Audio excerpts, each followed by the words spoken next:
হরে কৃষ্ণ, রাধে রাধে। কেমন আছো সবাই? আশা করছি খুব ভালো আছো। আমিও খুব ভালো আছি। তো তোমাদেরকে বলেইছিলাম একটা কিউএনএ ভিডিও হবে সোমবারে। তো যারা যারা যা প্রশ্ন আছে সেগুলো করার জন্য তো একটা কমিউনিটি পোস্টেও দিয়েছিলাম, প্লাস হচ্ছে একটা পোলও দিয়েছিলাম। আবার অনেকে টেলিগ্রামে যে গ্রুপ রয়েছে সেখানেও অনেকগুলো কমেন্ট করেছো। তো সবটা মিলিয়েই আমি আজকে ভিডিওটাতে চেষ্টা করছি পুরোটা কভার করার। দেখি যদি একান্তই খুব বেশি বড় হয়ে যায় তাহলে পার্ট 1 পার্ট 2তে ভাগ করে দেবো, আর যদি মোটামুটি ঠিকঠাক থাকে তাহলে একটা ভিডিওতেই কভার করে দিচ্ছি।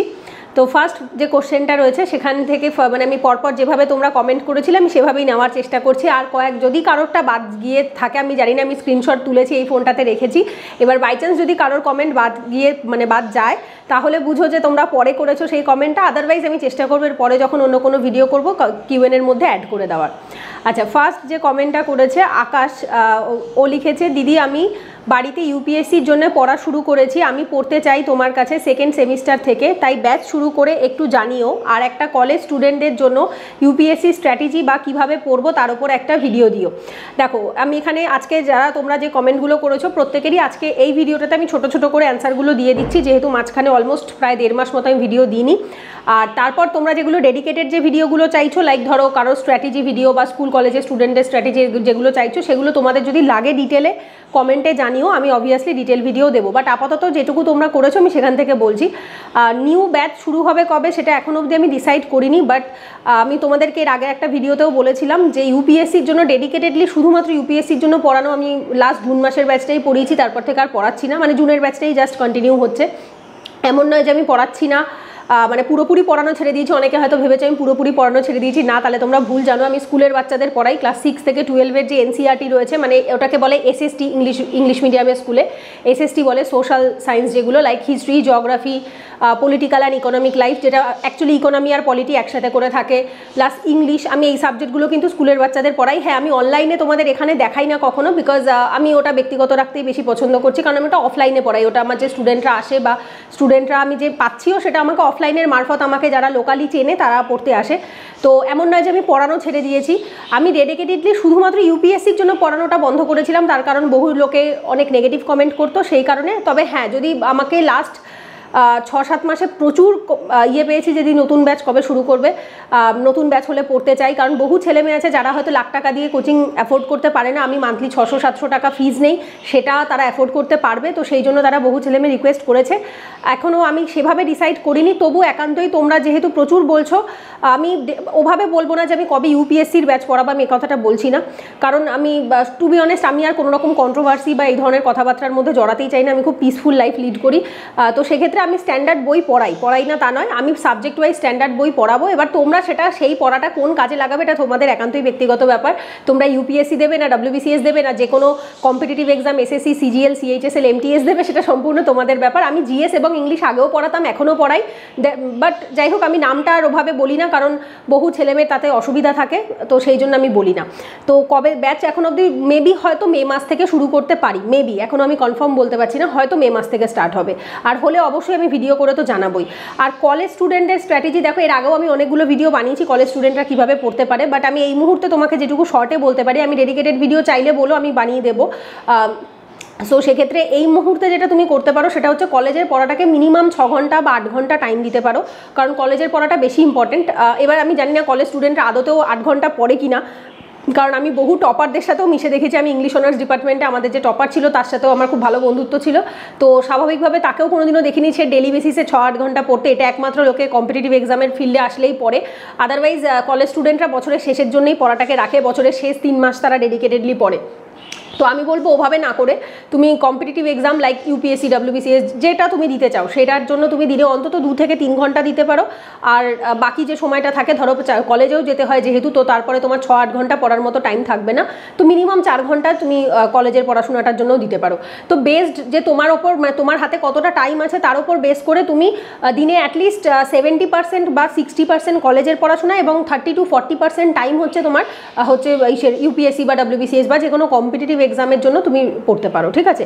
এবার ডিটেল ভিডিও যদি লাগে, কারণ আমি তো ডিটেল ভিডিও এখানে কভার করতে পারছি না, লাগলে বলো, আমি অবশ্যই দিয়ে দেবো। আচ্ছা, তারপরে লিখেছে শান্তনু পান্ডে, লিখেছে দিদি কেউ যদি ইঞ্জিনিয়ারিং ফিল্ড থেকে যায় তার অপশনাল সাবজেক্ট নেওয়া ইঞ্জিনিয়ারিং ফিল্ড নেওয়া ভালো না আদার্স অপশনাল সাবজেক্ট নেওয়া ভালো? দেখো, ইঞ্জিনিয়ারিং ফিল্ড থেকে গেলে ইঞ্জিনিয়ারিংয়ের বোধহয় একটা অপশনাল থাকে, আমি যতদূর জানি। এবার যদি তোমার মনে হয়, তোমার নিজের ওপর সেই কনফিডেন্স থাকে যে হ্যাঁ আমি গাইডেন্স পাচ্ছি, মেটেরিয়াল পাচ্ছি, সব কিছুই পাচ্ছি, এবং আমার যদি নাও পাই, আমার কারোর হেল্পের প্রয়োজনে আমি এতটাই ভালোভাবে ইঞ্জিনিয়ারিং কমপ্লিট করেছি যে আমি এখন নিজেই সেটা ডিল করতে পারবো, যদি এতটা লেভেলের কনফিডেন্স থাকে, যেতেই পারো। অপশনালে সব থেকে বেশি যেটা ম্যাটার করে সেটা হচ্ছে তোমার ইন্টারেস্ট আছে কিনা প্রথমত, দ্বিতীয়ত হচ্ছে তুমি সমস্ত জিনিসগুলো আর কি, রিসোর্স বলো, গাইডেন্স বলো, টিচার বলো, মক টেস্ট বলো, ইভ্যালুয়েশন, এই সমস্ত কিছু তুমি পাচ্ছ কিনা। যদি তুমি সেটা পাও তাহলে তুমি নিতে পারো। আর যদি তোমার মনে হয় যে ইঞ্জিনিয়ারিং অলরেডি 5 বছর করে তুমি এক্সস্টেড হয়ে গেছো, নতুন করে তোমার ওটা নেওয়ার ইচ্ছে নেই, আর তুমি এখন নতুন একটা সাবজেক্ট এক্সপ্লোর করতে চাইছো, পড়তে চাইছো, সেক্ষেত্রে তুমি নিতে পারো। লাইক ইঞ্জিনিয়ারিং ব্যাকগ্রাউন্ড যারা, তাদের জন্য সোশিওলজি, ফিলোসফি, অ্যানথ্রোপোলজি, জিওগ্রাফি, এই সাবজেক্টগুলো বেশ ভালো। অ্যানথ্রোপোলজি, জিওগ্রাফি খুবই ভালো, তার কারণ হচ্ছে অ্যানথ্রোপোলজিতেও একটা সায়েন্সের টাচ থাকে, জিওগ্রাফিতেও একটা সায়েন্সের টাচ থাকে, পুরোটা সায়েন্সও হয় না, পুরোটা আর্টসও হয় না, যার জন্য সায়েন্স আর্টস দুটো ব্যাকগ্রাউন্ডের ছেলেমেয়েরাই সেটা নেয় প্রথমত, দ্বিতীয়ত স্কোরিং হয়, খুব ইন্টারেস্টিং সাবজেক্ট হয়। সেক্ষেত্রে তোমার যেটা ভালো লাগছে তুমি নিতে পারো, যদি তোমার মনে হয় ইঞ্জিনিয়ারিং ছাড়া অন্য কিছু নিতে চাও। যদি কেউ আরেকটা লিখেছো তার সাথে, যদি কেউ যে সাবজেক্ট নিয়ে বিটেক পড়েছে বা পড়ছে সেই অপশনাল যদি নিতে চায়, কোথা থেকে মেটেরিয়ালস পাবে বা কিভাবে এগোবে, সেটা আমি বলতে পারবো না, কারণ অপশনাল যারটা তার মানে একমাত্র সেই বলতে পারে। আমার যেমন অ্যানথ্রোপোলজি অপশনাল, আমি তোমাকে অ্যানথ্রোপোলজি রিলেটেড সমস্ত ক্লাস, গাইডেন্স, স্ট্র্যাটেজি, যা যা লাগে, কোথা থেকে কি পাওয়া যায় সব বলতে পারবো, কারণ যার অপশনাল যেটা, সে সেটার উপর মাস্টার্স করে, মানে সেটার উপর অ্যাকচুয়ালি তার পারদর্শিতা থাকে। তো তোমার অপশনালের মেটেরিয়াল কোথা থেকে পাবে আমার কোনো আইডিয়া নেই, কারণ আমি পিওর আর্টস ব্যাকগ্রাউন্ড, আমার সায়েন্সের কোনো ইঞ্জিনিয়ারিং ব্যাকগ্রাউন্ডের কোথায় মেটেরিয়াল পাওয়া যায় কোনো আইডিয়া নেই। তুমি যারা করেছে বা যারা এরকম যদি কেউ চেনা থাকে, তুমি তাদের থেকেই একমাত্র হেল্প পাবে এটায়। আচ্ছা, তারপর একজন লিখেছো অতিথি গাঙ্গুলি, দারুণ হয়েছে রুমটা, ফিউচারে এসি লাগালে আরও ভালো হয়, থ্যাংক ইউ। আচ্ছা, এরপরে লিখেছো, এক সেকেন্ড, পরের কোশ্চেনটা অভিরয় লিখেছে দিদি ইনভাইটেশন পাবো তো? ও আচ্ছা আচ্ছা, বিয়ের কথা বলেছে, যেহেতু কমিউনিটি পোস্টে শেয়ার করেছিলাম যে বিয়ে ঠিক হয়েছে ডিসেম্বরে, তো সেখানে লিখেছে যে দিদি ইনভাইটেশন পাবো তো। দেখো, অবশ্যই আমার তো ইচ্ছে করে সবাইকেই বলার, বাট আমি তোমাদের সবাইকে তো পার্সোনালি চিনি না অবশ্যই। তবে হ্যাঁ, এমন নয় যে আমার সাবস্ক্রাইবারদের সাথে আমার খুব একটা মানে সবার সাথে যেরকম তা নয়, আমার অন্য যারা ব্লগ চ্যানেল দেখে বা কিছু, তাদের এরকম অনেকে রয়েছে, লাইক যেমন ওই অতিথি গাঙ্গুলি যে বললো আর কি কমেন্টটা, ওকেও আমি চিনি। একজন মানে যারা সব ভিডিওতে কমেন্ট করে তাদেরকে কমেন্টের মাধ্যমে চিনি, তাথই আছে, তারপরে শর্মিষ্ঠা আছে, শালিনী আছে, এরকম অনেক আছে। তারপর অয়ন ভট্টাচার্য বলে একজন আছে, যাদের সাথে কমেন্টে, জিৎ বলে একটি ছেলে আছে, কমেন্টের মাধ্যমেই আমার ওদের সাথে খুব ভালো বন্ডিং, ভালো সম্পর্ক হয়ে গেছে। এরকম নয় যে শুধুমাত্র সাবস্ক্রাইবার বা ভিউয়ার। আমার ইচ্ছা আছে আমি আমার বিয়েতে ওদেরকে ডেফিনেটলি ইনভাইট করব, তো চেষ্টা করব, অবভিয়াসলি চেষ্টা করব, ইচ্ছে তো করে, বাট সবাইকে তো পার্সোনালি সেভাবে চিনি না, তো যতটুকু পসিবল যাদেরকে চিনি বা যাদের সাথে সেই রকম যোগাযোগ হয়েছে নিশ্চয়ই তাদের বলবো।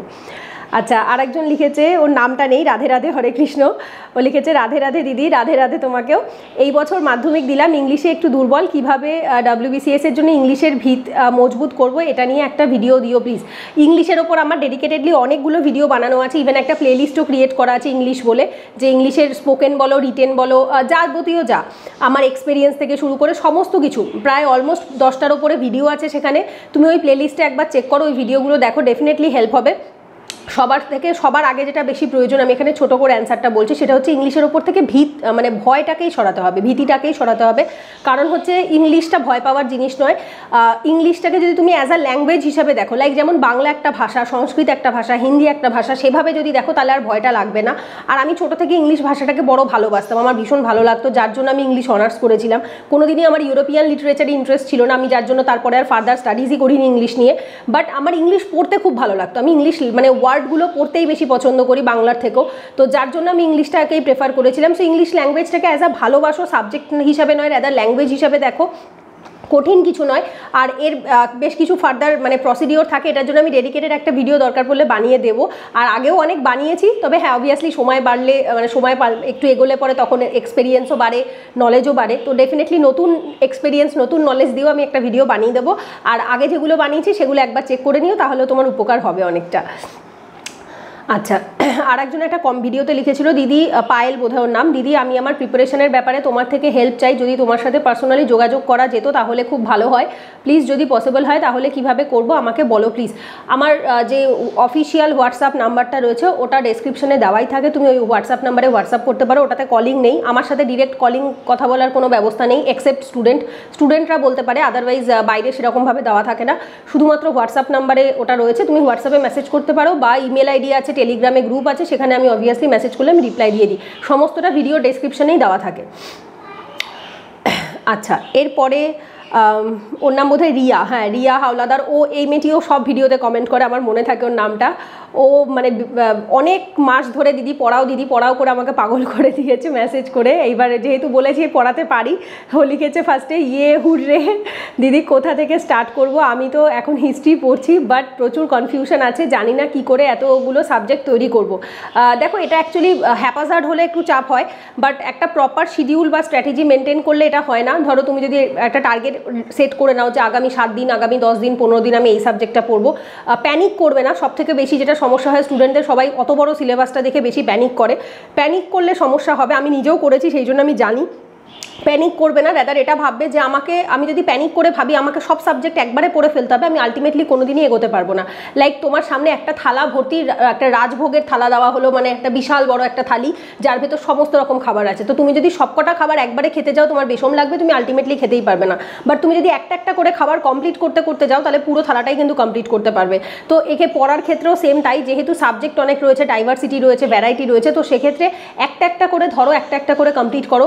অ্যাটলিস্ট প্রথম যখন বই কমপ্লিট করতে হয় ফার্স্ট রিডিংয়ের সময় বা প্রথম সিলেবাস কমপ্লিটের সময় একটা একটা করেই কমপ্লিট করতে হয়। হ্যাঁ, যখন তোমার পুরো সিলেবাস কমপ্লিট হয়ে গেছে, তুমি রিভিশন করবে, তখন তুমি চাইলে 2-3টে সাবজেক্ট মিক্সড আপ করে পার ডে শিডিউল বানাতেই পারো, সেটাতে কোনো সমস্যা নেই। বাট এখন যেহেতু হিস্ট্রি পড়ছো, হিস্ট্রিটার উপর কনসেন্ট্রেশন রাখো, টোটালটা কমপ্লিট করো এবং সাবজেক্টে সিকোয়েন্স রাখবে। আমি এগুলো আলাদা স্ট্র্যাটেজি ভিডিওতে বলবো আমি ভেবেছি। লাইক ধরো হিস্ট্রির পরে সবসময় art and culture, post independence India, world history, modern history, এইভাবে হিস্ট্রি সেকশনটা টোটালটা কমপ্লিট করতে হয়। তারপর ধরো পলিটি, কারণ মডার্ন হিস্ট্রি বা পোস্ট ইন্ডিপেন্ডেন্স ইন্ডিয়া যেখানে শেষ হচ্ছে সেখান থেকেই পলিটি স্টার্ট হয়। তারপর ধরো তুমি জিওগ্রাফি পড়লে জিওগ্রাফির পর অলওয়েজ এনভায়রনমেন্ট পড়বে। ইকোনমি পড়লে ইকোনমির সাথে সায়েন্স অ্যান্ড টেকনোলজি পড়তে পারো বা পলিটিও কানেক্টেড করে পড়তে পারো, এটা ডিপেন্ড করে। লাইক ইকোনমির সাথে খুব একটা কোনো অসুবিধা হয় না, বাট হিস্ট্রির সাথে পলিটিটা কানেক্টেড হয়, জিওগ্রাফির সাথে এনভায়রনমেন্ট কানেক্টেড হয়, সায়েন্স অ্যান্ড টেক কানেক্টেড হয়, এনভায়রনমেন্টের সাথে বায়োলজির সাথে আবার এনভায়রনমেন্ট কানেক্টেড হয়। তো এইভাবে সাবজেক্টের কানেকশন করে পড়লে পর খুব সহজে অল্প পড়াতেও কিন্তু জিনিস রিলেট করা যায়, বোঝা যায়। ঠিক আছে, তো ঠিক আছে, আমি ব্যাচ শুরু করলে ডেফিনেটলি এগুলো আমি ব্যাচে সব বলেই দিই, বাট একান্ত এই ভিডিওতেও আমি অনেকটা এর আগেও অনেক বলেছি, বাট ভবিষ্যতেও বলে দেবো। আগেও প্রচুর ভিডিও বানানো আছে, 500-550 ভিডিও আছে, সেগুলো একবার একটু সার্চ করে চেক করে দেখতে পারো। আচ্ছা, এরপর একজন লিখেছে SD পাল চৌধুরী, লিখেছে আমি ব্যবসা করি, MCOM-এ অ্যাডমিশন নিয়েছিলাম কিন্তু কমপ্লিট করিনি, মাঝপথে ছেড়ে দিয়েছি, এখনও পর্যন্ত কোনো গভর্নমেন্ট এক্সাম দিইনি এবং কিভাবে প্রিপারেশন নিতে হয় জানি না। 7 বছর পড়াশোনার বাইরে WBCS-এ বসার ইচ্ছে আছে, কি করব? দেখো, ফার্স্ট অফ অল হচ্ছে যদি তোমার দিনে মিনিমাম 4 থেকে 5 ঘন্টা তুমি খুব ফ্রি মাইন্ডে থাকতে পারো, যেহেতু অলরেডি ব্যবসা করো 7 বছর পড়াশোনার থেকে দূরে, সেহেতু আমি আগে না এরকম ফেক মোটিভেশন দেওয়াটা আমি এখন আর পছন্দ করি না, আমি কাউকে দিই না, যে সেই রক্ত গরম করা কথাবার্তা বলবো না, খুব বাস্তবিক, মানে হয়তো আজ থেকে 4-5 বছর আগে বলতাম, কারণ আমার বয়সটাও অল্প ছিল, তো 27-28 বছর বয়সে আমি আর এই কথাগুলো বলি না, যেটা বাস্তব সেটা হিসাবেই তোমাকে বলছি। যদি তোমার ইচ্ছে থাকলেই হয় না, অনেকগুলো রিজন, অনেকগুলো কারণটা স্ট্রং থাকতে লাগে যে তুমি এত বয়সে কেন পড়বে, সেটার কারণটা যথেষ্ট স্ট্রং হতে হয়। যেমন আমার ব্যাচে, জুন মাসের ব্যাচে একটি দাদা পড়ে, ওর 36 মানে 36 বছর 37 বছর বয়স, WBCS-এ বোধহয় 3টে বা 4টে অ্যাটেম্প দিতে পারবে SC, তো যার জন্য 37 হয়ে গেছে। এবছর বোধহয় আই থিঙ্ক UPSC দিতে মানে ভেবেছিল দেবে, 2024-এ ফর্ম ফিল আপ করতে গিয়ে দেখতে পেলো ফর্ম ফিল আপ ওর হলো না, কারণ অলরেডি ওর 37 হয়ে গেছে। তো এত বছর এই বয়সে দাঁড়িয়েও টিউশনি করে, তার সাথে এখনও পড়ে যাচ্ছে। তো এইটা না অনেকটা স্ট্রং রিজন থাকতে লাগে যে তুমি কেন পড়তে চাইছো বা কেন করতে চাইছো। রিজনটা যদি তোমার স্ট্রং হয়, দিনে যদি 4 থেকে 5 ঘন্টা মিনিমাম তুমি ফ্রি মাইন্ডে, মানে মাথার ওপর হেডেক রয়েছে, প্রেশার রয়েছে, তুমি অন্য চিন্তা করছো, টাকা পয়সার চিন্তা, সংসারের চিন্তা, পারিপার্শ্বিক চিন্তা, বিয়ের চিন্তা, তার সাথে তুমি পড়ার রেখো না বা করো না, চেষ্টা করো না, এটা ঠিক হবে না। বিকজ এটা শুরু করলেই হয় না, আলটিমেটলি শেষ করাটাও একটা ম্যাটার করে, কারণ শুরু করলে পরে যদি শেষ করতে না পারো সেক্ষেত্রে প্রচুর ফ্রাস্ট্রেশন আসে, পয়সা নষ্ট হয়, সময় নষ্ট হয়, প্রচুর লাইফের একটা ফেজ একটা ফেজ পুরোপুরি মিস আউট হয়ে যায় লাইফ থেকে, আমি নিজে সেগুলোর ভেতর থেকে গেছি, আমি তাই জানি। যদি তোমার দিনে 4 থেকে 5 ঘন্টা আগামী 2 বছর বা 3 বছরের জন্য, কারণ WBCS এর একটা এক্সাম ইন্টারভিউ অবধি কমপ্লিট হতে 1 বছর 3 বছর লেগে যায় একটাতেই। তারপর যদি ধরো অ্যাটেম্প্ট পিছিয়ে যায় তাহলে তো আরও 4-5 বছর লাগবে। যদি সেই পরিমাণ সময়, টাকা, নিশ্চিন্ততা, ইচ্ছে এবং রিজনটা যদি স্ট্রং হয়, উইল পাওয়ারটা যদি স্ট্রং হয়, সমস্ত কিছু যদি ঠিকঠাক হয়, তবেই আমার মনে হয় এগোনো উচিত, আদারওয়াইজ এগোনো উচিত নয়। আর যদি সেগুলো দেখো যে হ্যাঁ ঠিকঠাক হয়েছে, সেক্ষেত্রে তুমি একটা বছরকে টার্গেট করতে পারো। লাইক 2024 এখন চলছে, তো তুমি 2025 বা 26-এর WBCSকে টার্গেট করতে পারো। আমি 26ই বলবো, তার কারণ যেহেতু ব্যবসা করো অলরেডি, দিনে হয়তো কম সময় পাবে পড়াশোনার জন্য, প্লাস এত বছর না পড়ার জন্য জিনিসগুলোর সাথে ডিটাচ হয়ে গেছো, সেক্ষেত্রে অন্তত 2 বছর সিলেবাসটাকে ভালো করে তৈরি করে নিয়ে তারপর 2026কে টার্গেট করে পড়াশোনা করা উচিত। তো সেক্ষেত্রে WBCS 2026-এর যদি আমি স্ট্র্যাটেজি ভিডিও দেই, সেক্ষেত্রে তুমি একটা ডিটেল স্ট্র্যাটেজি ভিডিও দেখো, তাতে উপকার হবে। বাট আদারওয়াইজ আমি রিজন যেটা বললাম যে এই মুহূর্তে কি করা উচিত সেটা আগে ভেবে দেখো।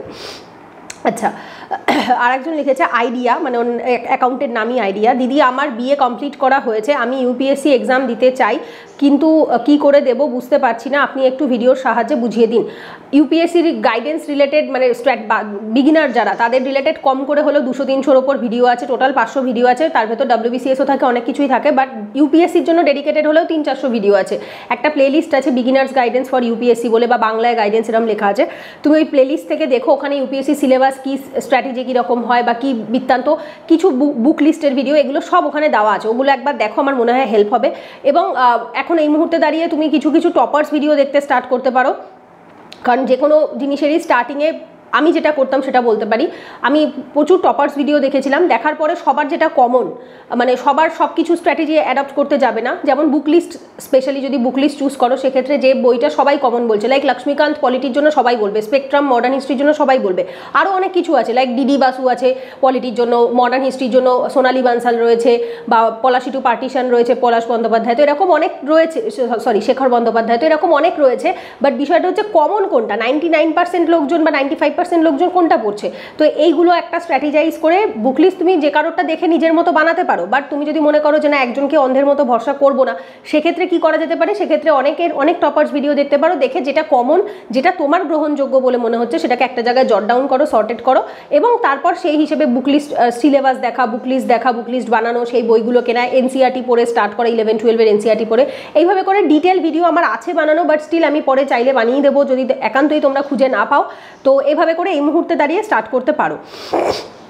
আচ্ছা, আরেকজন কি লিখেছো, এর নাম হচ্ছে অশ্মি নাকি বোধহয়, ও লিখেছে, এক সেকেন্ড, আইচ বোধহয়, হ্যাঁ সরি, ওর টাইটেলটা আইচ। অ্যাকচুয়ালি নামগুলো এখন নতুন ইয়ে হয়ে যাওয়ার পর ইউটিউবটা এরকম অন্যভাবে আর কি লেখাগুলো আসে, যার জন্য আমি বুঝতে পারছি না নামটা।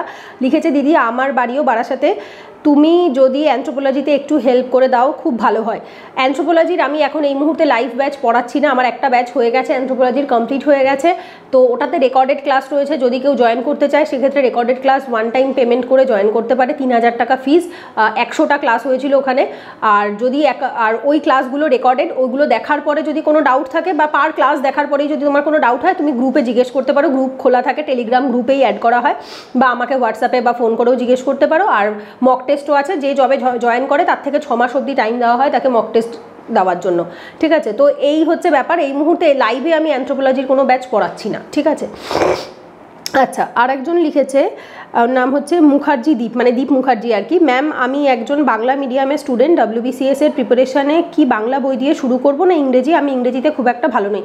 WBCS হলে বাংলা বই দিয়ে স্টার্ট করতে পারো, খুব একটা অসুবিধা হবে না, বিকজ প্রিলিমসে বাংলাতে কোশ্চেন থাকে, মেন্সে ইংলিশটাই থাকে, এক্সক্লুসিভলি ইংলিশ থাকে। বাট শুরুটা যদি বলো, শুরুটা বাংলা বই দিয়েই করতে পারো। আমি নিজেও শুরুটা বাংলা বই দিয়েই করেছিলাম প্রথম দিকটাতে।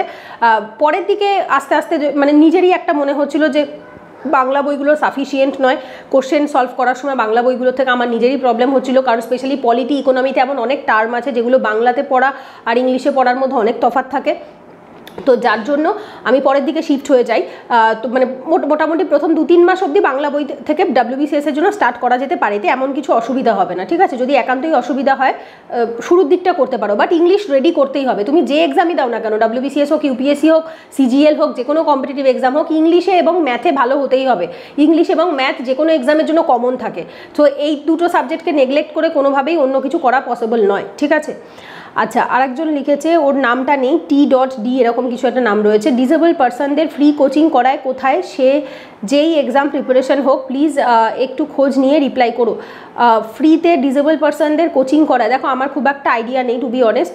আমি কলকাতায় 3-4টে কোচিং আছে, এবার তারা ফ্রিতে ডিসেবল পার্সনদের পড়ায় কিনা সেটা আমি জানি না, ঠিক আছে? তুমি একবার গিয়ে একটু খোঁজ নিয়ে দেখো, লাইক ATI আছে, ATI মানে যেটা এখন বোধহয় SNT হয়েছে, সত্যেন্দ্রনাথ টেগোর কোচিং যেটা রয়েছে, তো সেখানে একবার খোঁজ নিয়ে দেখতে পারো যে ডিসেবল পার্সনদেরকে পড়াবে কিনা, ঠিক আছে, ফ্রিতে। তবে আমার সত্যি আইডিয়া নেই, কারণ আমি কলকাতা কেন, আমি মানে দিল্লিতে তো অবভিয়াসলি যে কয় বছর ছিল, মানে যে কয় মাস ছিলাম তখন আমি কোচিং গেছি বা দেখেছি, বাট আমি নিজে পার্সোনালি কোনোদিনই কোনো কোচিংয়ে ভর্তি হওয়ার জন্য বা কলকাতা এলাকায় আমি কখনোই যাইনি, ঠিক আছে? ইভেন দিল্লিতেও না, আমি জাস্ট মক টেস্ট দিতে যেতাম। আচ্ছা, এরপরে ওয়েট এক সেকেন্ড। আচ্ছা, একজনের নামটা এখানে নেই, জাস্ট গুবলু লেখা রয়েছে, গুবলু 370। দিদি, আমি এই বছর মাধ্যমিক দিলাম, আমি ইউপিএসসি দিতে চাই, ইউপিএসসি কি বাংলায় দেওয়া যাবে? হ্যাঁ, মেন্স দেওয়া যায়, বাট প্রিলিমসের কোশ্চেন সবার জন্য হিন্দি আর ইংলিশেই থাকে, আর ওটা MCQ টাইপ হয়। আর আমি যদি এখন থেকে পড়তে চাই তো কি করে পড়া স্টার্ট করব, তুমি একটু আমাকে বলো। আর আমি ক্লাস 11-এ geography, history, political science, philosophy নিচ্ছি, এই সাবজেক্টগুলো কি ইউপিএসসি দেওয়ার জন্য ঠিক আছে? প্লিজ রিপ্লাই দিও দিদি। খুব ভালো subject, history, political science, philosophy, geography সবকটাই হেল্প করবে। এবার তুমি এখান থেকে একটা সাবজেক্ট চুজ করে নিও যেটাতে তুমি অনার্স করবে, এবং সেই সাবজেক্টটাকেই তুমি অ্যাজ আ অপশনাল হিসাবে রাখবে। সবকটা সাবজেক্টই খুবই ভালো, like geography, history, political science তোমাকে জিএস পেপারেই হেল্প করবে, ফিলোসফি তোমাকে অপশনাল পেপারে হেল্প করবে, এসএ পেপারে হেল্প করবে, এথিক্স পেপারে হেল্প করবে, প্লাস তোমার ওভারঅল নলেজকে, তোমার দর্শনকে, তোমার দৃষ্টিভঙ্গি, পার্সপেক্টিভকে বদলাবে, ঠিক আছে? তো সাবজেক্টগুলো খুব ভালো চুজ করেছো। একটা ভালো, এখান থেকে যে কোনো একটা সাবজেক্ট তোমার যেটাতে বেশি ইন্টারেস্ট রয়েছে, ভালো নাম্বার পাবে, সেটা তুমি অনার্স পড়বে এবং সেটাকেই অ্যাজ আ তুমি অপশনাল হিসাবে রাখবে, ঠিক আছে? আর এখন থেকে ক্লাস 11 থেকে দেখো, যদি আমাকে জিজ্ঞেস করো, আমি বলবো এটা একেবারে সঠিক সময় নয় ইউপিএসসি পড়া স্টার্ট করার জন্য। আমি যদি বলি হ্যাঁ পড়ো, তাহলে অবভিয়াসলি ছেলেমেয়েরাও, ছোটো বাচ্চারা মানে অত বেশি বোঝে না বা তারা অনেক সহজ সরল হয়, তারা হয়তো বিশ্বাস করে আমার কাছে পড়তে চলে আসবে, এতে আমার মনিটারি বেনিফিট আছে, বাট এতে আমি কোনোদিনই সেই হিসাবে দেখি না, কারণ আমার মনে হয় যেটা ঠিক সেটা ঠিক, টাকা দিয়ে সব কিছু হয় না। আমার যেটা মনে হয় এটা সঠিক বয়স নয় ইউপিএসসি পড়া স্টার্ট করার জন্য। তাহলে কি করতে পারো এই মুহূর্তে দাঁড়িয়ে? যেহেতু তুমি বাংলা মিডিয়ামের স্টুডেন্ট, তোমাকে আমি একটা জিনিস সাজেস্ট করতে পারি, ক্লাস 11-এ উঠছো, 11-এ তুমি geography, history, political science, philosophy নিচ্ছ, এইগুলোরই ইংলিশ ভার্সন NCERT আছে, ঠিক আছে? তো তোমার কাজ হবে কি, এই যে বাংলা ভার্সনে যেটা তোমার স্কুলে পড়াচ্ছে বা কলেজে, স্কুলে যখন টিচাররা পড়াচ্ছে, প্রাইভেটে ব্যাচে পড়াচ্ছে, ঠিক আছে, পড়ো তুমি একই সাবজেক্ট, একই চ্যাপ্টার, তুমি ইংলিশ ভার্সনে NCERT থেকে পড়ো। এটাই হচ্ছে তোমাদের এই মুহূর্তে যারা জিজ্ঞেস করো যে স্কুল কলেজে পড়ার সময় কি করতে পারি, সেম ক্লাসেরই NCERT, সেম সাবজেক্টেরই, শুধু ইংলিশ ভার্সন পড়ো। এতে তোমার ইংলিশের যে ভীতিটা রয়েছে সেটাও কেটে যাবে, অ্যাট দ্য সেম টাইম তুমি ইউপিএসসির ইংলিশের জন্য নিজেকে ভালোভাবে প্রিপেয়ারও করতে পারবে, প্লাস তোমার জিএসের পড়াটাও ডবল রিভিশন হবে। মানে তুমি অ্যাট দ্য সেম টাইম জানতে পারছো যে বাংলায় যেটাকে যেটা এই টপিকটাকে এটা বলে, এবং এই সেম টপিকটাকে ইংলিশে এই নামে বলে। তো তোমার মানে একই সাথে দুটো নলেজই গেইন হচ্ছে, ইংলিশ বাংলা দুটোই, এবং তোমার জিএসের নলেজটাও স্ট্রং হবে, ঠিক আছে? তো এই জিনিসটা করতে পারো। এর থেকে বেশি এই মুহূর্তে আর কিছু বলবো না। গুড হ্যাবিটস তৈরি করো, ভালো হবি তৈরি করো, হবি পারসিউ করা ইউপিএসসি ইন্টারভিউয়ের জন্য ভীষণভাবে ম্যাটার করে। সো হবি পারসিউ করো যেটা তোমাকে কিছু অ্যাক্টিভিটি দেবে, ক্রিয়েটিভিটি দেবে, কারণ কলেজ শেষ হওয়ার পর না আর এই জিনিসগুলো করার আর সময় থাকে না। বিশ্বাস করো, আমিও যা করেছি সব 2017 সাল অবধি করেছি, তারপর থেকে আর কিচ্ছু সময় থাকে না। তো যার জন্য কলেজ কমপ্লিট হওয়ার মধ্যে, থার্ড ইয়ার কমপ্লিট হওয়ার মধ্যে সমস্ত অ্যাক্টিভিটিস যা যা করা যেতে পারে, লাইফটাকে বাঁচার মতো করে বাঁচো, কারণ এই বয়সটাকে নিজেকে এতটা মানে স্ট্রিক্ট করে ফেলো না যে আমাকে ইউপিএসসি দিতে হবে, ইউপিএসসি পেতে হবে, যার জন্য আমার কোনো শখ আহ্লাদ থাকবে না, কোনো হবি থাকবে না, কিছু থাকবে না। এরকম করলে একটা টাইমের পর গিয়ে ফ্রাস্ট্রেটেড হয়ে যাবে, শারীরিক মানসিকভাবে অসুস্থ হয়ে যাবে। এটা করো না, রেদার নিজেকে এক্সপ্লোর করো, তুমি কোন দিকে গেলে বেটার করতে পারো সেটা বোঝার চেষ্টা করো, যেটা করছো সেটাতে নিজের 100% দাও, যাতে তোমার 11-12-এর রেজাল্টটা খুব ভালো হয়, তুমি ডিস্ট্রিক্টের মধ্যে বা তোমার স্টেটের মধ্যে টপ করতে পারো, সেই চেষ্টাটা করো। মানে বর্তমানে নিজের 100% দাও। যারা বর্তমানে নিজের 100% দেয় তাদের ফিউচার নিয়ে টেনশন থাকে না, তাদের ফিউচার অলওয়েজ ভালো হবে, সেটা সে যে ফিল্ডেই যাক না কেন। আর ইউপিএসসি একমাত্র ফিল্ড এরকমটা নয়, ডিপেন্ড অন দ্য চয়েস, তোমার যেটা পছন্দ তুমি সেটাই করবে, কারণ প্রেশারে নয়, ঠিক আছে? আচ্ছা, এরপর একজন লিখেছে বিপ্লব মল্লিক, দিদি WPSI ডেসক্রিপটিভ কীভাবে রেডি করব? দেখো, এটা আমি খুব ডিটেলে তোমাকে এই মুহূর্তে বলতে পারছি না, আমাকে নিজেকেও একটু স্টাডি করতে হবে, কারণ আমি বিগত বহু বছর ধরে শুধুমাত্র WBCS UPSCর সাথেই যুক্ত। CGL এর সিলেবাস মোটামুটি জানি, বাট WPSI বা মানে পুলিশ রিলেটেড যে এক্সামগুলো বা রেল রিলেটেড যে এক্সাম, এগুলো আমি কোনোদিনই খুব একটা দেইনি। তো প্রিলিমসে আমি জানি যে জিএস থাকে, ম্যাথ, রিজনিং থাকে, ইংলিশ থাকে, সবই সেমই থাকে, বাট মেন্সটা কীরকম আমার খুব একটা আইডিয়া নেই। ডেসক্রিপটিভ কি সেটা ইংলিশের হয় নাকি অন্য কোনো সাবজেক্টের হয় সেটা আমাকে একটু নিজেকেও ঘাটতে হবে, দেখতে হবে, বা সিলেবাসটা যদি তোমরা কেউ কখনো কমেন্ট করে আমাকে বলে দাও তাহলে আমি বলতে পারবো, বা নেট থেকে একটু দেখে, আমাকে মেন আগে সিলেবাসটা দেখতে হবে, ঠিক আছে। তো যার জন্য আমি তোমাকে এখনই অ্যান্সারটা বলতে পারছি না। আমি যখন যদি আমি এই টপিকটা সম্পর্কে একটু নলেজ গেইন করতে পারি আমি ডেফিনেটলি ভিডিও করে বলবো। বা ইউটিউবে এরকম তুমি অনেক ভিডিও পাবে অলরেডি, যারা WBSI এর ডেসক্রিপটিভ হয়তো রেডি করায়, ইউটিউবে সার্চ বাটনে গিয়ে তুমি সার্চ করো। এমন নয় যে আমি একমাত্র মানুষ যার ভিডিওই দেখতে হবে, এরকম নয়, বহু টিচার আছে যারা ইউটিউবে ভিডিও বানায়, তাদের ভিডিও দেখো তাহলেও হবে। আচ্ছা আচ্ছা, তুমি রাধে রাধে হরে কৃষ্ণ বলে যে রয়েছো তার অলরেডি আমি কোশ্চেনের অ্যান্সার দিয়ে দিয়েছি। তুমি আরেকবার লিখেছিলে দিদি কীভাবে WBCS এর জন্য ইংলিশটি ইমপ্রুভ করবে একটু জানিও, তো ওটা তোমার অলরেডি আমি আগে কভার করেই দিয়েছি, বাট পরে আমি আরেকটা ডিটেল ভিডিও করে দেবো। অলরেডি আমার ইংলিশ রিলেটেড অনেক ভিডিও আছে, তুমি ওই প্লেলিস্টটা দেখো, ওখানেও WBCS এর ইংলিশ কীভাবে কমপ্লিট করবে ওটা আমি বলেছিলাম। আচ্ছা, এরপরে আরেকজন লিখেছো নম্রতা রয় সরকার, দিদি কম্পিটিটিভ এক্সামের জন্য শুরুটা কি NCERT বা যেগুলো আমাদের আত্মস্থ নেই সেই স্কিলগুলো ডেভেলপ করা উচিত, নাকি যে এক্সামের জন্য যে বইপত্র বা মেটেরিয়াল সেগুলো সরাসরি পড়া শুরু করা উচিত as a second year student? দেখো, সেকেন্ড ইয়ারের স্টুডেন্ট হলে আমি বলবো তুমি এত তাড়াহুড়া করো না। হ্যাঁ, সেকেন্ড ইয়ার বহু স্টুডেন্ট আছে, যেমন ধরো যারা বিহার ইউপি থেকে বিলং করে, তারা 11, 12 কেন ক্লাস 7, 8 থেকেই আর কি মেন্টালি প্রিপেয়ার হয়ে যায় যে আমরা সরকারি চাকরি করবো, আমরা UPSC ক্র্যাক করবো, তো সেইভাবেই নিজেদেরকে রেডি করে। বাট তোমার যদি নিজের পছন্দ থাকে এটাতে, যদি এই ফিল্ডে ইন্টারেস্ট থাকে তবেই এগো, বা যে কোনো কম্পিটিটিভ এক্সাম ব্যাপারটা এভাবে রেখো না, রেদার কোনো একটা এক্সামকে টার্গেট করো। কারণ যখন কোনো কম্পিটিটিভ এক্সামের জন্য আমি পড়বো এই জিনিসটা মাথায় চলে আসে, তখন না কোনো এক্সামকেই আমরা ততটা ইম্পর্টেন্স দিতে পারি না। থ্রু আউট দ্য ইয়ার আমরা বারবার নিজেদের স্ট্র্যাটেজি বদলাই, সিলেবাস বদলাই, পড়ার ধরন বদলাই, এক্সাম চেঞ্জ হয়, আমাদের পড়ার ধরনও চেঞ্জ হয়। তো যে কোনো, সেটা ছোটো এক্সামও হতে পারে, লাইক গ্রুপ ডিও তুমি টার্গেট করতে পারো, বাট সেই টার্গেটটা ফুলফিল করো, তারপর তুমি অন্য কোনো একটা জায়গায় শিফট করো। তো সেক্ষেত্রে ফার্স্ট NCERT সব এক্সামের জন্য নেসেসারি নয়। NCERT এমন একটা বই যেটা যদি কেউ স্কুল কলেজে, এই মুহূর্তে আমার ভিডিওটা দেখছে স্কুল কলেজে পড়ে, 7 থেকে ক্লাস 12-এর মধ্যে, তারা বাংলা মিডিয়ামে যদি পড়ে তাহলে তারা ইংলিশ মিডিয়ামের NCERT পড়তে পারে। আর যারা অলরেডি ইংলিশ মিডিয়ামে পড়ে তাদের আলাদা করে আর পড়ার দরকার নেই, কারণ সেই NCERT ইংলিশ মিডিয়ামে অলরেডি তাদের পড়ানো হয়, ঠিক আছে। তো হয়তো বরং তার থেকে আরও বেশি করেই পড়ানো হয়, স্পেশালি আমাদের এখানে যে ICSE বোর্ড রয়েছে বা হচ্ছে CBSE বোর্ড রয়েছে, সেখানে আরও ইন ডিটেল পড়ানো হয়। তো যাই হোক, তো এটা হচ্ছে বিষয় ডিপেন্ড করছে তোমার কোন এক্সামের ওপর ইন্টারেস্ট রয়েছে বা কোন এক্সামটা তুমি টার্গেট করছো তার উপরে। স্কিল তো অতি অবশ্যই নিজের মধ্যে অ্যাডপ্ট করা উচিত, তার কারণ হচ্ছে যে কোনো এক্সামেই যে তুমি সাকসেস রেশিও অত্যন্ত কম বর্তমান দিনে দাঁড়িয়ে, প্লাস করাপশানও প্রচুর আছে, আমরা সেটা সকলেই জানি। তো সেক্ষেত্রে তুমি চেষ্টা করো আগে থাকতে, যতদিন বয়স মানে গ্র্যাজুয়েশন কমপ্লিট না হচ্ছে ততদিন অবধি কিছু একটা নিজের সেকেন্ড অপশন হিসেবে রেডি করে রাখার। যেরকমটা আমি যদি বলি, বহু হাই স্ট্যান্ডার্ড ছেলে মেয়ে আছে যারা ইভেন চার্টার্ড অ্যাকাউন্টেন্টের এক্সাম অবধি ক্র্যাক করে তারপর UPSCতে আসে, ডাক্তারি পাশ করে, ইঞ্জিনিয়ারিং পাশ করে তারপর UPSCতে আসে, বিকজ তারা জানে যদি UPSCর সাকসেস রেশিও যেহেতু অত্যন্ত কম, যদি UPSC না হয় তাহলে তারা CA হিসাবে বা ইঞ্জিনিয়ার বা ডাক্তার হিসাবে তারা, বা কেউ মাস্টার্স কমপ্লিট করে B.Ed করে অবধি তারপরে আসে, ভাবে যে যদি এটা না হয় আমি অ্যাজ আ টিচার হিসেবে বা ডাক্তার, ইঞ্জিনিয়ার বা CA হিসাবে আমি নিজেকে সাকসেসফুল করতে পারবো। সো একটা কেরিয়ার ব্যাকআপ অপশন রেখে তারপর এদিকে আসা উচিত, কারণ এটা প্রচণ্ড একটা এক্সস্টিভ, টায়ারিং একটা প্রসেস, অনেক লেন্দি প্রসেস, প্লাস হচ্ছে প্রচুর এফোর্ট চায়, প্রচুর হার্ডওয়ার্ক চায়। এবার কেউ সেটা 1 বছরেও করে দিতে পারে যদি কেউ প্রচুর হার্ডওয়ার্ক করে, আর যদি কেউ অল্প অল্প ধীমে ধীমে স্লো করে এগোয় তাহলে তার 3-4 বছর 5-6 বছরও লেগে যেতে পারে, ঠিক আছে।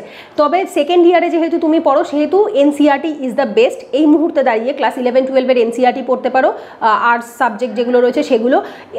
খবর দেখা, লাইক সংসদ টিভি হোক বা ইউটিউবে যে কারেন্ট অ্যাফেয়ার্সের ভিডিওগুলো আসে সেগুলো দেখা, আমি পড়তে বলছি না, নোট বানাতে বলছি না, কিচ্ছু না, জাস্ট একটু দেখবে, দেখে অভ্যাস তৈরি করা, প্লাস গুড হ্যাবিটস তৈরি করা, যেগুলো তোমার হবি পারসিউ করতে পারো, যেটা তোমাকে ইন্টারভিউ বোর্ডে হেল্প করবে। তো এই ধরনের কিছু জিনিস রেডি করতে পারো।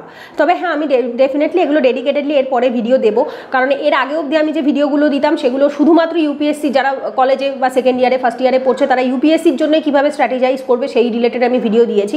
বাট এখন আর আমি শুধুমাত্র সেটা দেবো না, এখন আমি এই রিলেটেড ভিডিও বানাবো যে ফার্স্ট ইয়ারে যারা পড়ে তাদের এই মুহূর্তে দাঁড়িয়ে কী করা উচিত, সেকেন্ড ইয়ারে যারা পড়ে তাদের সবটা, তাদের লাইফস্টাইল কী চেঞ্জেস আনা উচিত, পড়াশোনার দিকে কী করা উচিত, সবটা মিলিয়ে একটা ওভারঅল ভিডিও আমি ডেফিনেটলি ডিসাইড করেছি ক্লাস 6 থেকে একদম গ্র্যাজুয়েশন কমপ্লিট অবধি ফুল ফ্লেজেড অ্যাসপিরেন্ট, বা যারা হয়তো এই মুহূর্তে ধরো কমপ্লিট হয়ে গেছে, কোনো চাকরি করছে, পড়াচ্ছে বা বিজনেস করছে, যেরকম কয়েকজন বললো, তাদেরও এই মুহূর্তে কী করা উচিত।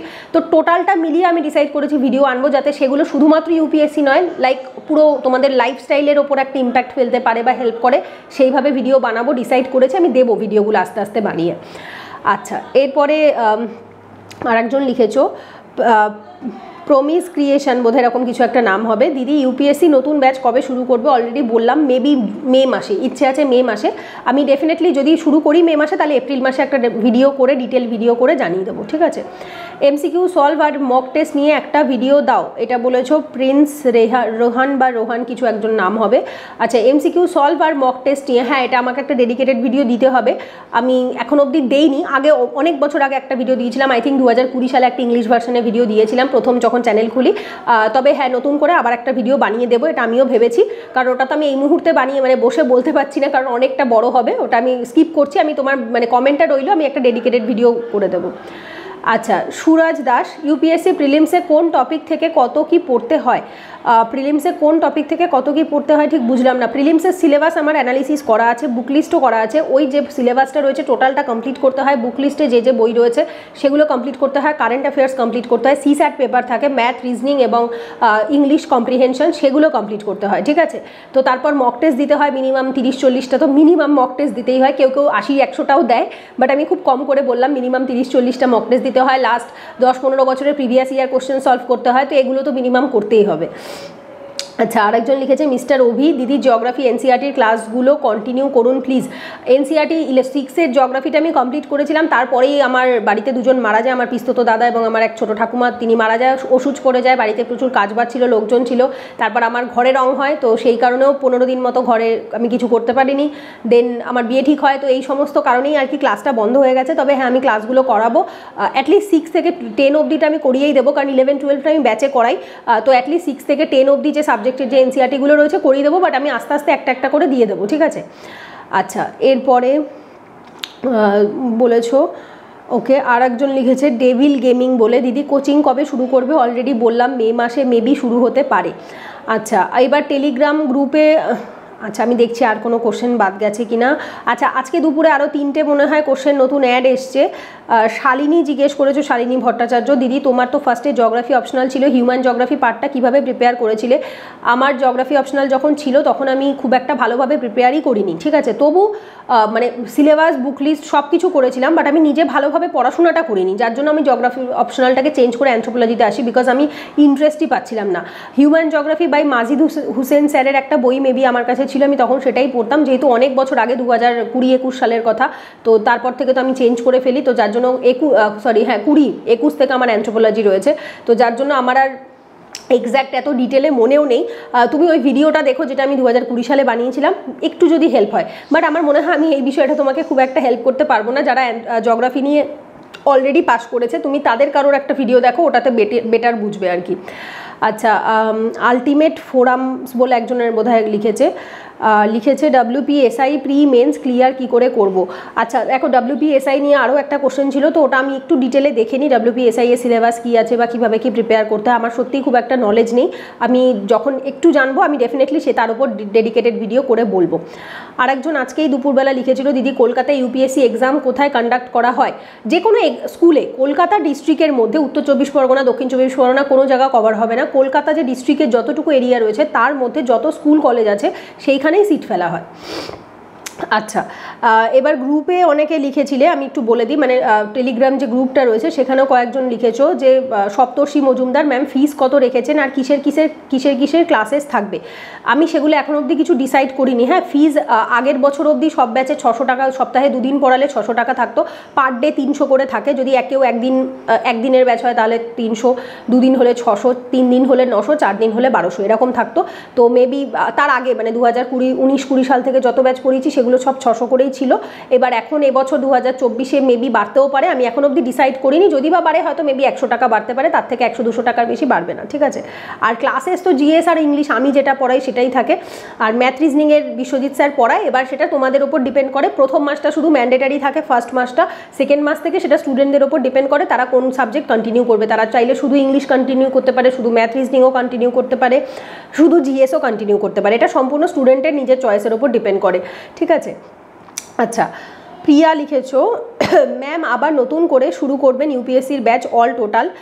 ওকে ম্যাম, মানে আমি তো ফিনান্সিয়াল কন্ডিশনের কারণে ছেড়ে দিয়েছিলাম, যদি পারি আবার তাহলে ভাবছি শুরু করব, কারণ আমি মানির জন্য ইউপিএসসি ছেড়েছি কিন্তু মন থেকে ছাড়তে পারিনি। তো বেশি হ্যাঁ, তুমি আমার আগের ব্যাচে পড়তে আমার মনে আছে। একান্তই দেখো যাদের ফিনান্সিয়াল ইস্যুস রয়েছে তাদের জন্য আমি কিছুটা কনসিডার করি, যেমন আগের ব্যাচেও যাদের ফিনান্সিয়াল অসুবিধা ছিল তারা 600 জায়গায় 500 টাকা মায়না দিত। এরকম অনেক ব্যাচই আছে যাদের 1000 টাকা ফিস ছিল তারা বা 800 টাকা দিত, 1200 টাকার ফিজের ব্যাচে স্টুডেন্টরা অনেকে, যাদের ফিনান্সিয়াল ক্রাইসিস ছিল, লাইক বাবা মায়ের রোজগার খুব একটা ভালো না বা হয়তো বিপিএল ক্যাটাগরির আন্ডারে পড়ে, এরকম অনেকে দিয়েছে বা করেছে। আমি সেটা অ্যালাউ করি, ঠিক আছে। যদি একান্তই ফিনান্সিয়াল কোনো প্রবলেম থাকে সেক্ষেত্রে আমি 100-200 টাকা আমার যতটুকু আমার পক্ষে পসিবল হয় আমি ম্যানেজ করে দিই। তো সেক্ষেত্রে যদি ব্যাচ শুরু করি ডেফিনেটলি যদি শুরু করি তুমি জয়েন করতে পারো, কোনো অসুবিধা নেই। কারণ আমি নিজেও মন থেকে কখনো চাই না যে টাকার জন্য অন্তত কারোর পড়া বন্ধ হয়ে যাক, কারণ আমি জানি এটা কতটা পেইনফুল। তো যার জন্য ডেফিনেটলি তুমি চেষ্টা করো, আমি ব্যাচ শুরু করলে তোমার পক্ষে যতটুকু পসিবল হবে, যদি একান্তই না হয় সেক্ষেত্রে সেটা আমি পরে তোমার সাথে কথা বলবো। ডেফিনেটলি তুমি আমাকে পার্সোনালি মেসেজ করো, আমি চেষ্টা করবো আমার পক্ষে যতটা পসিবল হয়, ঠিক আছে। আচ্ছা, সপ্তর্ষি আর একটা কোশ্চেন করেছিলে, ম্যাম আপনি কবে সিভিল সার্ভিস এক্সামে বসবেন? আমি মেবি 2025-এ বসবো, ঠিক আছে। 24-এ আমার ইচ্ছে ছিল খুব বসার, বাট আমার বাড়ির পরিস্থিতি সেরকম নেই, যেটা আমি খুব পার্সোনাল একটা ব্যক্তিগত কথা ভিডিওর মাধ্যমে শেয়ার করছি। সেটা হচ্ছে আমার বাড়ির সিচুয়েশন আমার পড়ার জন্য কখনোই ফেভারেবল নয়, কোনো দিনই ছিল না। কারণ এখানে আমার প্রচুর রেসপন্সিবিলিটি, প্রচুর দায়িত্ব, বাড়িতে প্রচুর লোকজন, যার জন্য আমি কখনো নিরিবিলি বা সেই পরিমাণ সুযোগ, সময়, পরিস্থিতি তিনটের একটাও পাই না। তো যেটা মেবি হয়তো বিয়ের পরে হয়তো ঠিক হয়ে যেতে পারে, আশা করছি সেরকমই কিছু। তো যদি সব ঠিকঠাক থাকে তাহলে আমি যদি সেভাবে আমি পড়াশোনা করতে পারি, কারণ আমার আর 2টো অ্যাটেম্প্ট আছে, আমি বেকার অ্যাটেম্প্ট নষ্ট করতে চাই না। আমি যদি ঠিকঠাকভাবে 2025টা ভালোভাবে পড়তে পারি, আমি 2025-এ বসবো। আর একটা লাস্ট অ্যাটেম্প্ট থাকবে, তো যদি সেটাতে হয়তো ভালো 25-এ, আর যদি একান্তই না হয় সেক্ষেত্রে লাস্ট অ্যাটেম্প্টের জন্য পড়তে হবে। তবে হ্যাঁ, আমার বছর রয়েছে এখনও, 4 বছর 5 বছর হাতে টাইম আছে, আর 2টো অ্যাটেম্প্ট আছে। তো যার জন্য আমি একটু বুঝে ভালোভাবে প্রিপেয়ার হয়ে রেডি হয়ে দিতে চাই, যাতে অ্যাটলিস্ট আমাকে পরে গিল্ট ফিল করতে না হয় যে আমার বছর ছিল 32 অবধি জেনারেলরা দিতে পারে, তো আমার হাতে বয়স ছিল বাট অথচ আমি অ্যাটেম্পটা দিয়ে নষ্ট করে ফেলেছি। সো এইটা আমি চাই না একেবারে। তো যার জন্য আমি একটু অপেক্ষা করছি, ঠিকঠাকভাবে রেডি হয়ে নিই, পড়াশোনা করে নিই। যখন আমার নিজের ভেতর থেকে আসবে যে হ্যাঁ আমি এই বছর খুব ভালোভাবে পড়েছি, রেডি আছে, আমি এক্সামে বসলে পাস করবো, আমি ডেফিনেটলি বসবো। তবে সেটা এখনও ডিসাইডেড নয়, ঠিক আছে। আচ্ছা, এখানে মোটামুটি আমি তোমাদের সবার কোশ্চেনই সব কমপ্লিট করেছি, কিছুই বাদ দেইনি। তবু যদি আমি আরেকবার চেক করে দিচ্ছি, অনেকে এমনি অনেকগুলো কোশ্চেন এক্সট্রা করেছিলে অন্য আগের ভিডিওগুলোর থেকে, সেগুলো আমি কিছুটা রেখেছি। তবু দেখে একবার আমি বলে দিচ্ছি, যদি একান্তই, যেমন একজন জিজ্ঞেস করেছিল, নামটা এখানে শো হচ্ছে না, ইউজার আইডিটাই শো হচ্ছে, IM3GB এরকম কিছু একটা শো হচ্ছে। রাধে রাধে দিদি, রাধে রাধে তোমাকেও। দিদি কনসিস্টেন্সি হারিয়ে ফেলছি বারে বারে, আমাকে কিছু সাজেস্ট করো। এটা অনেকেই বলেছো, পড়াশোনায় অনেকে কনসিস্টেন্সি ধরে রাখতে পারো না, মানে হয়তো আজকে এটা পড়ছো, 2 দিন পড়ছো, 3 দিন পড়ছো, 4 দিনের দিন ভালো লাগে না। এটা তোমাদের একার সাথে নয়, এটা সবার সাথে হয়, ইভেন আমার নিজের সাথেও হয়। তো তার জন্য একটা জিনিস করতে পারো, সেটা হচ্ছে proper to do list maintain করা, এবং 7 ডেজের একটা ডে টার্গেট তৈরি করে নেওয়া, যে আমি সোম থেকে শনি এগুলো যদি ঠিকঠাকভাবে করি তাহলে রবিবার দিন আমি নিজেকে একটা ট্রিট দেবো, রবিবার দিন আমি কোথাও মুভি দেখতে যাবো, রবিবার দিন আমি বন্ধুদের সাথে কোথাও বেরোবো, লাইক নিজেকে কিছু রিওয়ার্ড দেওয়া, ঠিক আছে। এই 6 দিন আমি ভালো পড়লে আমি 7 দিনের দিন নিজেকে রিওয়ার্ড দেবো। আর যদি আমি 6 দিনে আমি আমার টার্গেট অন্তত 80% কমপ্লিট করতে না পারি, তাহলে আমি রবিবার দিন ঘর থেকে কোথাও বেরোবো না, কারোর সাথে কথা বলবো না, আমি নিজেকে পানিশ করবো। তো এই জিনিসটা আমি নিজে করে দেখেছি, এটা খুব ভালো কাজ করে। তো টু ডু লিস্ট মেনটেন করো, 7 ডেজের একটা ওয়ার্ক প্ল্যান মেনটেন করো, আশা করি কাজে দেবে। যদি তাও কাজে না দেয় সেক্ষেত্রে বাড়ির বড় কাউকে, বাবা মা কাউকে বলে দাও যে আমাকে এইটা লিখে একটা হোয়াইট বোর্ডে হোক বা একটা কাগজে হোক দেয়ালে চিপকে দাও, দিয়ে বলো যে এইটা আমাকে দায়িত্ব, মেনটেন করাবার দায়িত্ব, কমপ্লিট করাবার দায়িত্ব আমি তোমাকে দিলাম। মাকে বা বাবাকে বলো যে এটা যদি আমি করতে না পারি আমাকে শাসন করো, বকো, মারো, ধরো, যা করো করো, বাট আমাকে দিয়ে করিয়ে নাও, যেভাবে ছোটোবেলায় করতে। তো ছোটোবেলায় বাবা মায়েরা এই শাসনটা করতো বলে আমরা ঠিকঠাক ছিলাম, বাট বড় হওয়ার পর এই শাসনটা বন্ধ হয়ে যায় বলেই আমরা বিগড়ে যাই, বা আমরা সেই কনসিস্টেন্সিটা ধরে রাখতে পারি না। এই কনসিস্টেন্সি ইস্যু কিন্তু আমাদের স্কুল লাইফে হয় না, ঠিক আছে। আমরা যতদিন মাধ্যমিক উচ্চ মাধ্যমিক পরীক্ষা দিই, বাবা মায়ের আন্ডারে থাকি, বকার আন্ডারে, শাসনের আন্ডারে থাকি, তখন হয় না। বাট একটু বড় হওয়ার পর যখন বাবা মা সবটা আমাদের উপর ছেড়ে দেয়, তখন থেকে এই ব্যাপারটা হতে স্টার্ট করে। সো কারোর একটা গাইডেন্সের আন্ডারে থাকো, সেটা টিচার হতে পারে, দিদি হতে পারে, দাদা হতে পারে, বন্ধু, বড় কোনো মেন্টার হতে পারে, বাবা মা হতে পারে, যেই হোক, যে তোমাকে গাইডেন্সে রাখতে পারে, ঠিক আছে। তো তাহলে মেবি হয়তো এই প্রবলেমগুলো হবে না। বাট যাই হোক, এটার একটা বড় ভিডিও হয়, আমি অলরেডি আই থিঙ্ক একটা ভিডিও আমার অন্য চ্যানেলে, মোটিভেশনাল চ্যানেলটাতে কভার করেছিলাম। তো ঠিক আছে, আমি চেষ্টা করবো পরে আবার এই চ্যানেলে কখনো একটা ভিডিওতে বলে দেওয়ার। আচ্ছা, আর সেভাবে তো তোমাদের আর কোনো কোশ্চেন আমি দেখছি না, মোটামুটি যেটুকু ছিল সেটুকু আমি সবই কমপ্লিট করেছি। আরও একজন বোধহয় লিখেছিলে দিদি ইউপিএসসির ভিডিও, বান্টি ঘোষ বলে একজন, ঘোষাল বলে একজন লিখেছিলে দিদি ইউপিএসসির ভিডিও বিগিনারদের জন্য তৈরি করো। আমি ডেফিনেটলি করবো, এর আগেও করেছি, তবু একবার দেখে নিও, তাহলে বেটার হয়। আচ্ছা, আর সেরকম তোমাদের নতুন কিছু আর কোশ্চেন নেই, যা যা ছিল আমি আজকে একটা ভিডিওতেই কভার করে দিয়েছি। জানি ভিডিওটা একটু লেন্দি হয়েছে, বাট এটা আবার আলাদা আলাদা করে ভাঙতে গেলে আরও একটু দেরি হয়ে যেত, মেবি হয়তো এটা দিতাম তারপরে আবার ওটা দিতে লেট হয়ে যেত। তো যাই হোক, আজকে মানে কিউএনএর যা যা কোশ্চেন ছিল যতটুকু আমি পেরেছি, তোমাদের যা যা দেখলাম সামনে সবটা কভার করেছি। আশা করছি তোমাদের উপকার হয়েছে। আর যদি ভালো লাগে অবশ্যই একটি লাইক করো, কমেন্টে জানিও, আর চ্যানেলটা অবশ্যই সাবস্ক্রাইব করে রেখো। আর কমেন্টে অতি অবশ্যই তোমরা জানাবে যে তোমরা এরপরে ডিটেল আর কোন কোন ভিডিও দেখতে চাও, লাইক এই কিউএনএ ভিডিওটা যাওয়ার পরে তোমরা কাল থেকে বা তারপর দিন থেকে কোন কোন ভিডিও দেখতে চাও। আমি যেগুলো ডিসাইড করেছি সেগুলো তো অবশ্যই আমি দেবো, বাট তোমাদের কমেন্টের ওপর বেস করেও আমি দেবো। প্লাস তোমরা যারা যারা কমেন্টে যেগুলো একটু ডিটেল জিজ্ঞেস করেছিলে, যেগুলো আমি এই মুহূর্তে একবারে ভিডিওর মধ্যে বলতে পারলাম না, সেগুলোর ওপরেও আমি ডিটেল ভিডিও আনছি, খুব তাড়াতাড়ি দিয়ে দেবো। কারণ আমাকেও কিছু কিছু বিষয় স্টাডি করতে হবে, লাইক অন্য কম্পিটিটিভ এক্সামগুলোর ব্যাপারটা আমি খুব একটা জানি না। আমি স্কুলের এই মুহূর্তে দেখি আমি স্কুলের বাচ্চাই বেশি পড়াই, 6 থেকে 12-এর এসএসটি ইংলিশ এবং জিএসটা, আর তার সাথে হচ্ছে কম্পিটিটিভ এক্সামের যেমন ইউপিএসসি আর ডাব্লিউবিসিএসটা আর ইংলিশের যেটা থাকে, আর অ্যানথ্রোপোলজি অপশনাল, আমি এটাই পড়িয়ে থাকি। এবার বাকি এক্সামগুলোর নলেজ এই মুহূর্তে আমার নেই, আমাকে একটু একটু করে গেইন করতে হবে। তো যাই হোক, এই ভিডিওটা এখানেই এন্ড করছি। আশা করছি তোমাদের ভালো লেগেছে, আর যদি ভালো লাগে তাহলে অবশ্যই একটি লাইক করো। আর চলো পরের ভিডিওতে দেখা হচ্ছে, ততক্ষণ সবাই সুস্থ থেকো, ভালো থেকো, রাধে রাধে।